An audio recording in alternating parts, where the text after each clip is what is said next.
Hello ladies and gentlemen, and welcome back to another video. I am your host, Morrigan. So before we get into today's video, of course, all my socials will be in the description down below. And if you guys have not seen my video covering what exactly is going to be happening with my channel, I really do suggest you guys go watch that before continuing on with this video, just so you're aware of what's going on. And also, I will be having Dragon Spit's Rumble in the description down below, as well as her Patreon. And I will also be putting some other VTubers down in the description as well, such as Aria, who is a VTuber that I recently came across and have gotten to know a little bit. So I'm pretty excited to see her journey into the VTuber space and growing with that. But yeah, so today we are going to be reacting to every Warhammer Fantasy faction explained. Now, this is quite the lengthy video. It's about an hour. Normally, reaction videos I watch are about a half hour, so clearly I'm not going to be able to get through a good chunk of this. But we're going to react to a little bit of it. So for any Warhammer fans, you guys can give me a little bit of a, I guess you could say background information in the comment section if I'm confused about something and whatnot. But I've heard about Warhammer quite a bit. I know it's a very, huge game with war and stuff, and you really got to be in on the know. So I'm just kind of interested to learn a little bit about it. And of course, for this video, to fit the theme, I am using my Morrigan Warlord armor model. I know it's the Summer of Morrigan, it's the bikini time, but I figure for this one video I can make an exception just to match the theme. But without further ado, let's get right into the video. Controversial statement, I like when people get into Warhammer. It's always a joy to have more people to play with and interact with in the hobby space. It's a new chance for me to try and convert someone, anyone, into accepting that the Eldar are actually really cool and interesting, and please just for 5 minutes stop saying elf bad. But well, that's really nice of him. It's very convenient that this guy wants new people to get involved in Warhammer lore, and here I am, somebody that knows literally nothing about Warhammer. So, thank you, sir. Thank you so much for the friendly invitation. But speaking of elves, every time there's a wave of people that first learn about Warhammer, there's always one thing in common with them. None of them realize there's more to Warhammer than Space Marines, Tyranids, and spikier Space Marines. There's a whole other pair of settings that also exist, and they just fly right under the radar half the time. And this sucks, because the best Warhammer setting is right there. Yeah, GW ended it, but then it came back, and if you don't want to, you don't even have to collect thousands of dollars of minis to play with this one. Kind of. Warhammer Fantasy has been around longer than even 40k. It's had its ups, it's had its Wait a minute, Warhammer Fantasy is different than Warhammer 40k? Jeez, dude, how big is this franchise? I only know about Warhammer 40k because of the, Space Marine game that came out a few years ago, and that's really about it. So the fact that there's, sub-factions in the Warhammer universe, or, subtitles, is just... wow, that's mind-boggling. So I really have no idea what I'm getting into, because at least with Warhammer 40k, I have, base knowledge, and now I'm not. So this is going to be very interesting. Downs. It got blown up for a little bit, but thanks to Total War, Vermintide, and the constant nagging of the community, you can once again play in the old world. With elves, dwarfs, and humans as standard, but also some more out-there races, such as magical frogs, rats, and Walmart shoppers. And not enough people know about them. Not nearly enough, and not nearly enough people learn that this setting is even a thing. So I'm gonna be doing my part today. Today I'm gonna learn you all about every faction in Warhammer Fantasy. Some of them had extensive army lists and plot relevance, some of them languished when unupdated army books for years on end, and some of them until recently were relegated to about 3 pages of background lore. Doesn't matter, we're doing it all. If you can conceivably consider it an actual faction, they'll be here. Think of it as a companion to this video. That one was me trying to overview the setting as a whole, and this one is about the groups of people in the setting. So let's dive into a world of fantasy, and see what all that nonsense about them having the Warhammer is all about. That's orc spelled with a C, by the way, not a K. Okay, so one of the factions is orcs. I'm not really surprised. I would say any game that has, any kind of fantasy world has some kind of orc in it, at least to my knowledge. that's the case. But across the board, the greenskins of Warhammer Fantasy aren't that different from the ones in 40k, which is why we're starting with them. They like to fight, they're mushroom people, they're green. If you took an orc from 40k and put him in a greenskin tribe in Fantasy, he probably wouldn't be able to tell the difference. Might wonder why no one has a decent shooter hanging around, but he'd be content with his life regardless. He might even be happier, because these orcs have characters like Grimgor instead of Ghazghkull. There are no thinking and tactics for Grimgor, only beating everything near him to death. The greenskins used to have some pretty different lore, being closer to D&D than anything else. They had half-orcs and they didn't reproduce with mushroom spores. Then as time went on, that was moved away from, and eventually we came to where we are now in the Old World. That being that the orcs hopped a ride with the Old Ones' ships when they came to the Warhammer Fantasy world.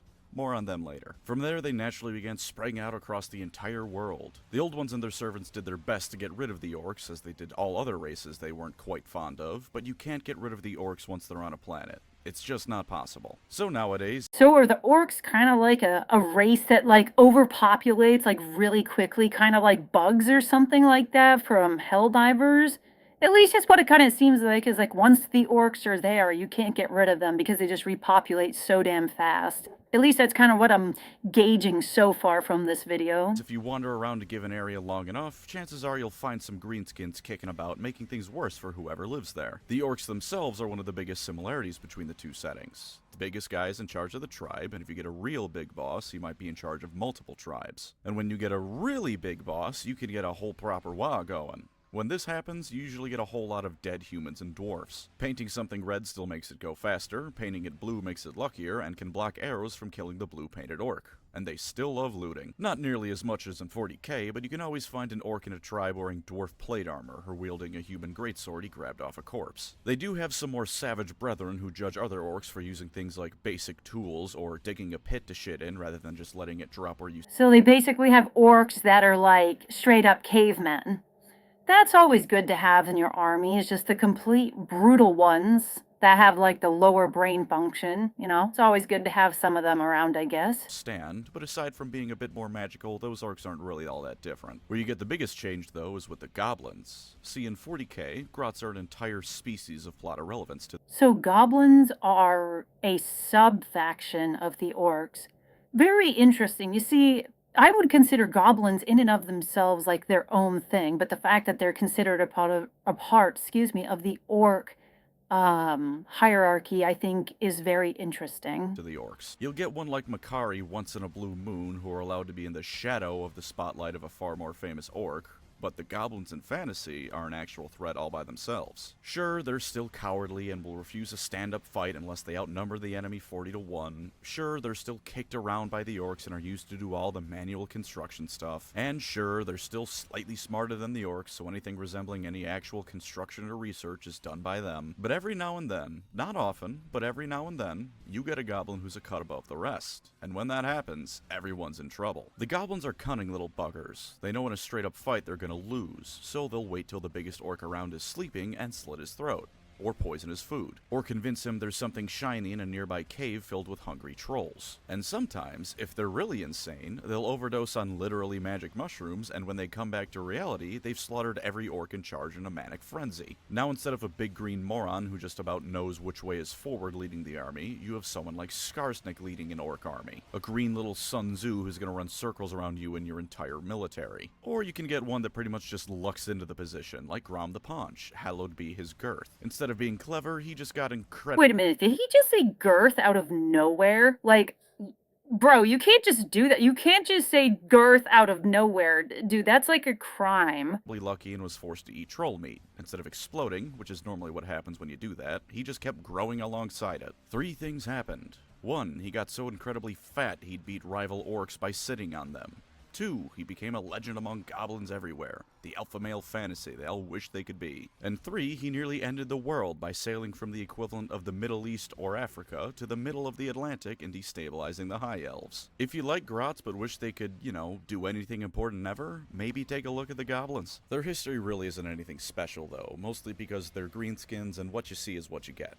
Usually, they beat each other up. Every now and again, one of them beats up enough orcs that he convinces them all to go beat someone else up instead. This continues until that war boss is killed, and then the orcs disband and go back to beating each other up again. Some evil dwarfs like to use them as slaves, and when they tried to make bigger, stronger, and smarter orcs to use as slaves, they immediately learned why that was a bad idea when the orcs revolted. If you like being mean and green, you'll like the orcs. And one crucial thing I nearly forgot, they love to dance. Wurzag may be the prophet of the orc gods first, but he's a hell of a dancer second. Now let's get out of the realm of similarities and into some things fantasy really does different. The lizardmen? How are they not a part of the greenskins? Aren't they green, or is it just because they're different shade of green that they don't count them as the same? When the old ones showed up, the planet they arrived on was ideal for creating the ultimate weapon to fight chaos. Of course, they still had to create it, so to do that, they started by moving the planet closer to the sun to warm it up, which pissed off a lot of things on it, like the dragons. Speaking of, there were a lot of races on the planet that wouldn't really like to share the room with the old ones' creations. So to help them with the legwork, as well as get rid of all those fellas, the old ones created the lizardmen. They also created most of the other playable races in the setting, so unless otherwise stated... So, by the sounds of it, chaos is like this ultimate big threat that there is, and the old ones created a bunch of races, and one of them is the lizardmen. Got it. Because I'm totally not going to get confused by any of this whatsoever. Assume all these factions started out as the test tube babies of the old ones in one way or another. The lizardmen were not this ultimate weapon against chaos, although they were still pretty good at fighting. You know how I said the orcs resisted extermination by the old ones? That was just them who managed it. Everyone else fell under a tide of angry lizards, dinosaurs, or angry lizards riding dinosaurs. With that small little bit of genociding out of the way, the old ones set about making the world fit their needs. The lizardmen were their chief assistants, and to be the best secretaries they could possibly be, the old ones made them in several different flavors. All of them with a dash of Mesoamerican cultures thrown in, because if you have the option to have Aztec lizard riding dinosaurs, you have no good reason not to take it. First you have the Slan. The Slan are the best wizards in all the world. They may be big fat toad people, but the first generation ones were the ones who changed. You're trying to fucking tell me that a big ass fat toad is a fucking wizard? That's pretty hard to believe, even by my standards. The entire planet's orbit, moving around where it needed to be in space. Moving down the generational line, they did get weaker, but that's highly relative. Second generation Slan could only cause entire mountain ranges to suddenly appear at the drop of a hat. These were the lizardmen who directly worked with the old ones and delivered their messages and will to the rest of them. Next you have the Saurus. Stupid people might think that since the lizardmen are a Bronze Age civilization at best, they're not much of a threat. Then an 8-foot-tall monster from the Cretaceous period clubs you to death with an obsidian axe, and you find out just how the Saurus were able to depopulate an entire planet. These were the generals of the lizardmen armies. They were bred for war and only war. They're pretty straightforward, and I can see these things definitely being bred for war. I mean, they're pretty bulky, they're huge, and they just look mean. Like, they look like someone took a damn dinosaur head and just slapped it on a big orc. They also kind of got, like, dinosaur feet, too, now that I think about it. And they also got, like, predator leg guards. That's actually kind of interesting. all their characters have the same background of bred to kick ass, but this is Warhammer. That's a feature, not a bug, and they break it down to its simplest possible form. Next are the skinks. They're little cheap... I thought he said skinks for a minute, I'm not gonna lie. But yeah, these bastards look like they're the faster versions of the other guys we just saw, pretty much. Beat gecko axolotl things that do to the day-to-day management of lizardman society. You need a building planned out or to do basic diplomacy, you send the skinks. They're also skirmishers. When the trees start speaking great planese, it's the skinks doing it. They've even got their own god all to themselves, Sotek. It was a bit of a controversy when he came around at first, but the rest of the lizardmen seemed content enough to let him be worshipped. Finally, we have the Croxagores. I'll tell you what, I wouldn't want to fucking fight that thing. Like, that thing looks fucking crazy. It looks like the Thing met an alligator. That's pretty much what that looks like, to a T. They're alligator men. They build the buildings and gator death roll all over enemy armies. That's it, but that's all they need to do. When Chaos first came and the Old Ones fled, the lizardmen had to figure out how to not only survive, but continue the Old Ones' work in their absence, which they sort of have been pulling off a little bit. They held off the invasion at the cost of almost all the first Slann and most of their spawning pools, turning them into a very numerically disadvantaged race. Not that this stops them from still sometimes rampaging across the world, but they are largely held up in the jungles of Lustria nowadays, also known as South America, because Warhammer Fantasy is just Earth if someone with really shaky hands drew a map of it. They're isolationists, the Slann will spend centuries at a time meditating on the few plaques the old ones have left, and they really hate when tourists come to Lustria because it's usually to steal those plaques. They're all gold, you see, because gold doesn't tarnish or rust. Convenient for writing things down in a jungle, less convenient when all the warm bloods come to steal the shiny stuff. If you seal Ism an army, you're either screwed because the Great Plan dictates your death, or screwed because you're somewhere they don't think you should be. Very simple faction. So basically, you're screwed, is what we're learning. So, you see a lizard person, you're screwed. Good to know. Very hopeful message. But again, that's a positive. Sometimes being dino-brained is the way to go. Also known as the Imperium, but not as awful. These guys are the default protagonist faction. They're the strongest nation of men in the world, and that's no meaningless boast here, because there's actual competition they have in that department, unlike the Imperium. They formed about 2,500 years prior to the setting's modern day, when a pretty cool dude named Sigmar was born. Sigmar looks like a fucking Viking.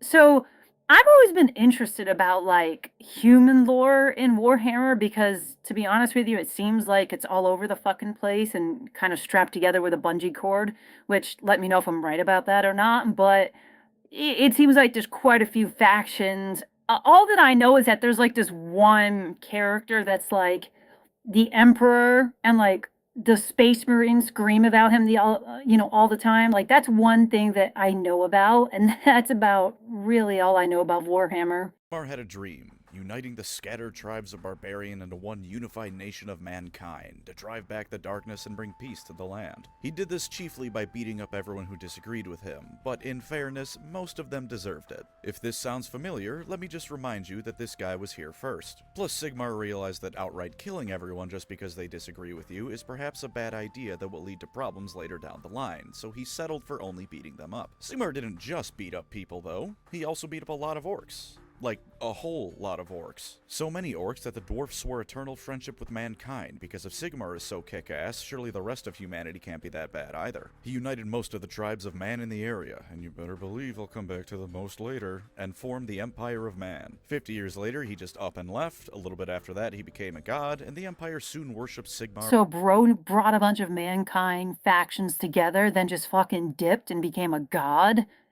What? How does that even work? Like, logistically? Like, I don't think you can just ascend to godhood. I'm pretty sure, like, that is just the state of your existence, right? Like, how... I don't understand how that works, but it's Warhammer. We'll just chalk it up to, it's Warhammer, that's why. Is the chief god of their pantheon. The Empire is pretty unique as far as fantasy factions go. Usually a fantasy setting will reach the medieval era and then very explicitly never move past that for the next trillion years of its history. The Empire isn't like that. When Sigmar was doing his thing, it was barely the Iron Age. The dwarfs giving them steel weapons every now and then was considered the height of technological advancement. Nowadays, 2,500 years later, the Empire has tanks. Good tanks? Yeah. Look, for a Renaissance age civilization, tanks are pretty damn impressive no matter how good they actually are. They have factories, mechanical horses, and countless other things that make you wonder if the book you're reading was put in the fantasy section by mistake. They also have wizards who scam people out of $50 for the thrill of it, politicians who constantly need to be wrangled by the one competent guy in the entire government, and enough floppy hats to arm the entire Holy Roman Empire with. Give a man a halberd, a cause to fight for, and his friends by his side, and it turns out you can push back even the most determined of evil murder Vikings time and time again. Most Warhammer Fantasy books follow the Imperial characters around, and you get a good feel for just how fleshed out this land is through them. You've got the Heartlands, sure, places like Altdorf where it's interconnected with the wider world, magic runs through the very city through its colleges of magic, and elves and dwarfs can be seen regularly. Then you have backwater shitholes like Ostermark, where the people are outnumbered by everything nearby that wants to kill them, and guns are still a scary black magic invention for a good half the population. Or Averland, whose most noticeable trait is that they hunt halflings for sport there. There's halflings in the Empire, by the way. They can vote on the next emperor because they baked a previous one a really good meal. They also had a civil war over pie. Don't be a halfling in Everland. They had a civil war over pie. Geez, this fucking universe, people just go to war over literally fucking anything. Oh, I stubbed my toe. Guess I need to go fucking declare war on the neighboring fucking country. Like, how the fuck does this shit work, man? Like, this is some crazy lore just for the absurdity part of it. Like, it's so absurd how some of these things happen, but it's interesting, I'll say that. You're gonna decorate someone's mantelpiece sooner or later. Of course, this is still Warhammer, fantasy or not. Sure, I said it's not as awful as the Imperium, but it still has witch hunters who will burn you alive for being a wizard, or being a mutant, or just for being a bit too ugly, because that's also a sign of chaos mutation. And it's still a Renaissance age civilization. For 90% of people, this means it's a medieval civilization, but you might see more pretty statues and paintings than your ancestors did. You're still probably gonna die of the water making you poop too much.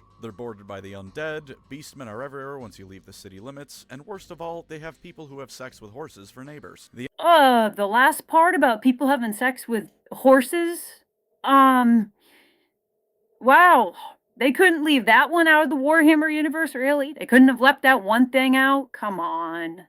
You gotta at least do that. The Empire is constantly on the defense. From orcs, from chaos, from beastmen, which are a different kind of chaos, and really anyone else who's feeling a bit bored that day. But the average citizen of the Empire will do their part to keep the hordes at bay, and at the end of the day, they did this for 2,500 years until the authors decided reality itself had to go, which is a pretty good track record. They're a human, relatable nation, like if the Imperial Guard got to actually be the main characters of 40k instead of Space Marine 9001, model on sale now for $60. It's grounded, with people having normal struggles, but also fantastical, with wizards and monsters being everywhere. They do have one ultimate ace in the hole, though, the reigning emperor, Karl Franz. The best statesman in the old world, the guy who wields the Warhammer. You know the one, the actual real-life Warhammer logo. That's his, and he's very good at using it. He's the kind of politician who could convince you into giving him everything you own and leave you thinking you got the better deal, but also the kind of person who wouldn't do that to you. He's got everyone's interest at heart, and overall, this guy's the best emperor in Warhammer.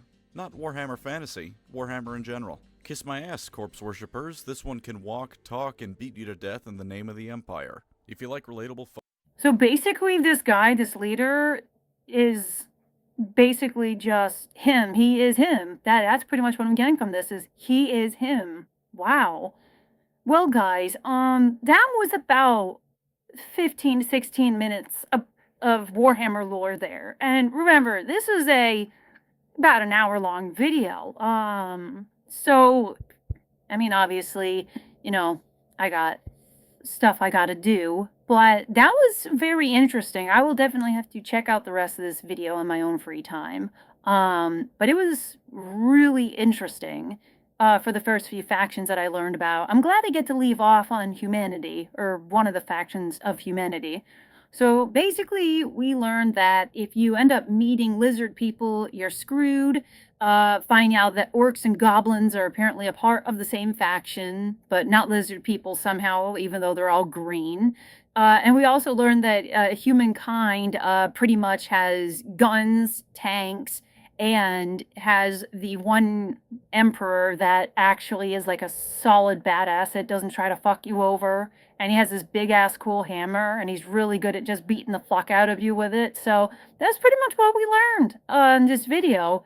And it's very interesting. Like I said, the most I know about Warhammer is there is the Emperor of Man, or like the Emperor of Earth and whatnot, and Space Marines fight bugs called Xenos. And that's like about as much as my Warhammer lore goes into everything.